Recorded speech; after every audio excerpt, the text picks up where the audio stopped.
जी कुछ भी हो सकता है इस समय। देखो ये परमात्मा है, ये अपनी तड़प बनाने के लिए कुछ भी लीला कर देगा। जैसे धर्मदास जी को 6 महीने उन्होंने तड़पाया, भाव बनाए, लोहा गर्म किया,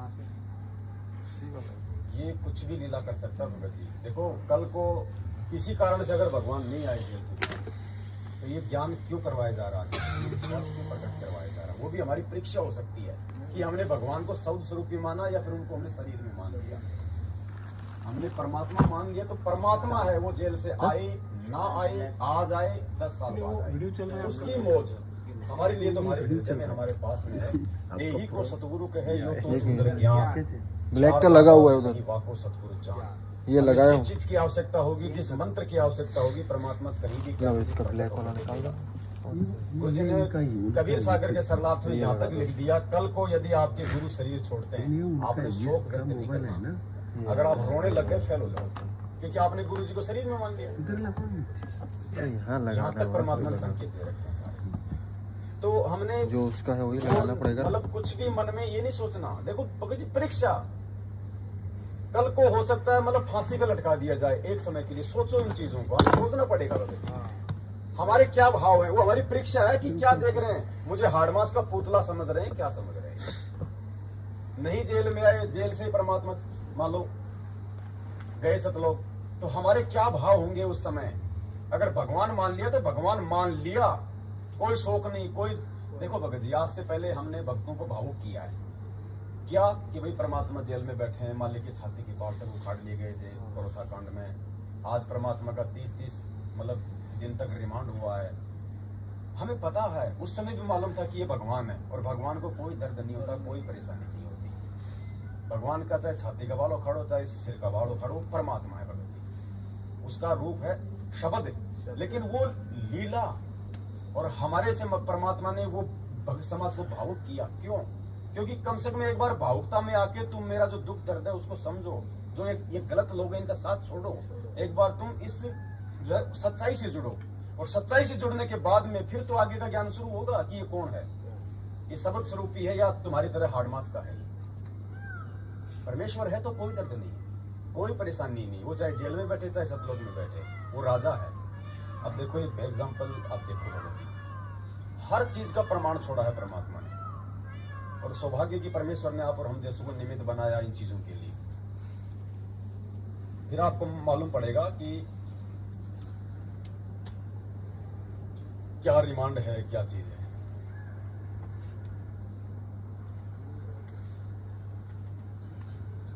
मोबाइल हैंग मारने लगे हैं, कंप्यूटर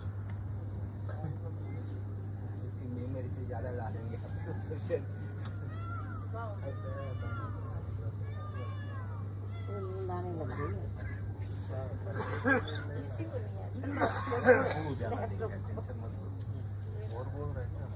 दास तो सोच रहा है कि अभी आज भी ये सुनो भगत जी, सब सत्संग बन रहे हैं, सुनो उसके बाद आपको भी साथ संगति चले।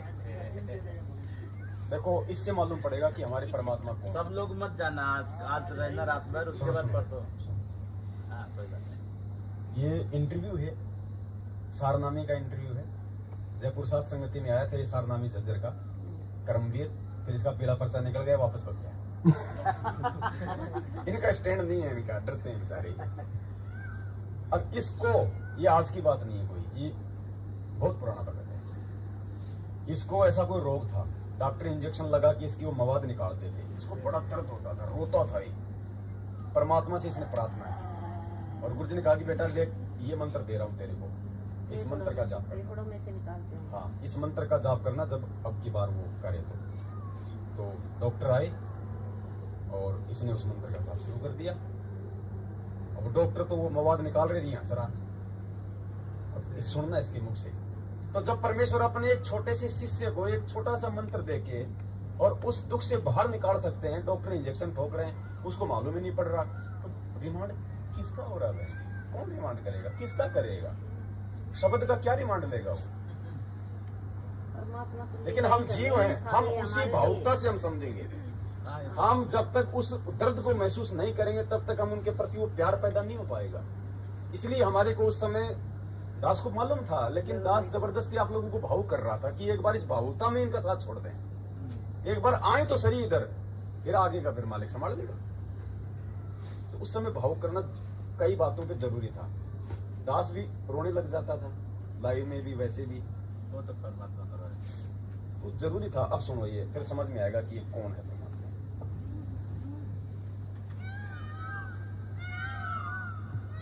नमस्कार सर। सत्साई, सर क्या नाम है आपका? मेरा नाम है जी करमवीर दास। करमवीर जी आप कहाँ से हैं? मैं गांव बागपुर से जी, जिला जज्जर, हरियाणा से। सर संत रामपाल जी महाराज से कब जुड़े आप? मैं संत रामपाल जी महाराज से जी सन 2004 में कबीर प्रकट दिवस पर। सर संत रामपाल जी महाराज से नाम उपदेश लेने से पहले क्या आप कोई भक्ति साधना भी करते थे?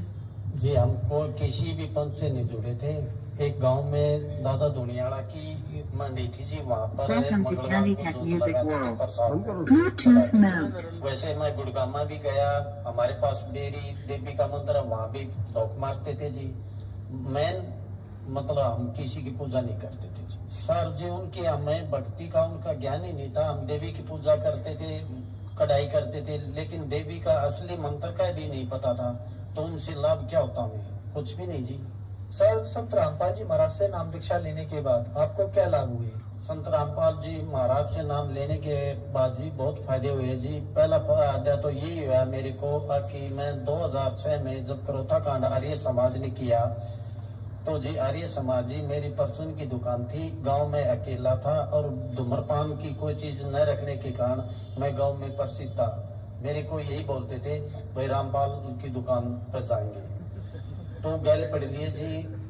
मैंने जी नाम खंडित कर दिया तो एक ने मेरे पे गाल गाल दी जी और मैं बहुत तगड़ा बीमार हो गया।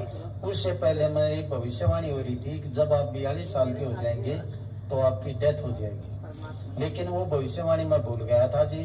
तो गाल गलने के बाद में मैं इतना बीमार पड़ गया जी, मेरे को पता ही नहीं मेरे साथ क्या हो रहा है।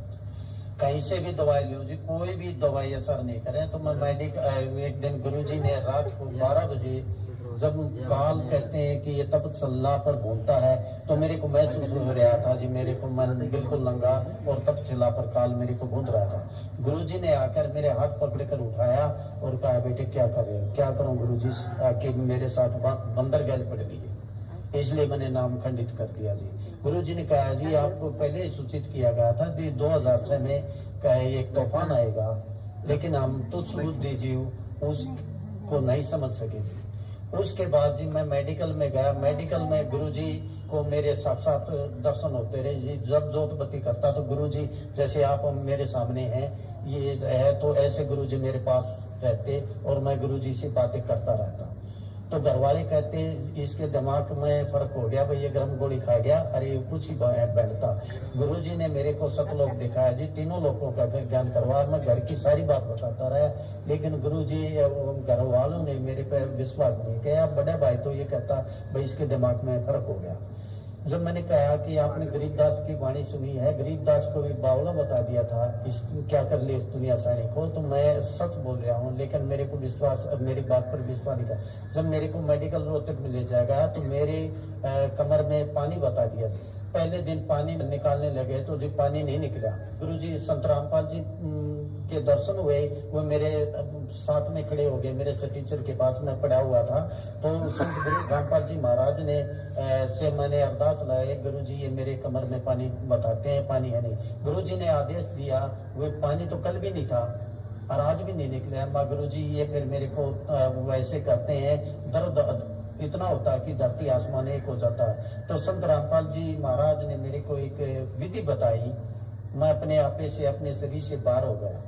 अब भाई जब भी ये क्रिया करते हैं, अपना काम करते हैं, इनके कार्य में बाधा मत डालो और जो करते कर रहे, जो आपकी बीमारी थी वो मैंने काट दी है, अब तो ये अपनी क्रिया करने दो।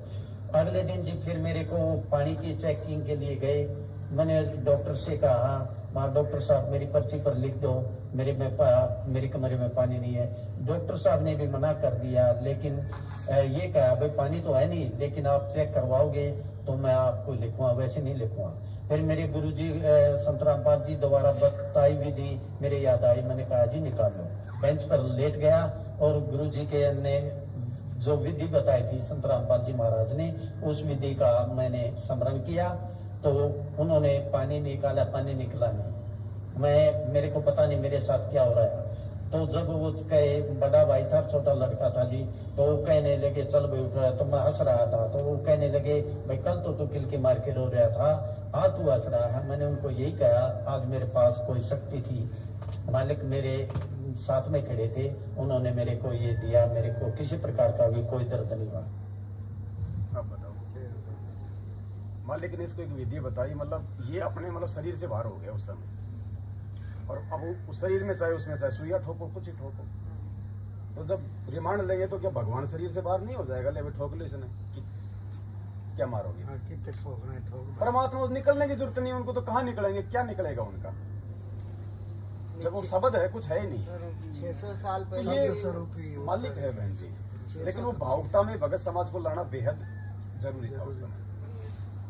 परमात्मा के लिए रोना भी चाहिए, परमात्मा तो कहते ही है, भावुक तो इनके लिए हमें होना ही चाहिए। वो भाव तभी तो जागृत होंगे ना, लेकिन एक स्थिति ऐसी भी आ जाएगी बहन जी, जब ये भगवान आर पार समझ में आ जाएगा ना, तो फिर रोना क्या, फिर तो वहाँ पे सुर्ती लगेगी, फिर तो रोना इसी बात का होगा कि भगवान रह ना जाए यहाँ पे, बस उस बात का रोना आएगा, परमात्मा कोई गलती ना हो जाए बस।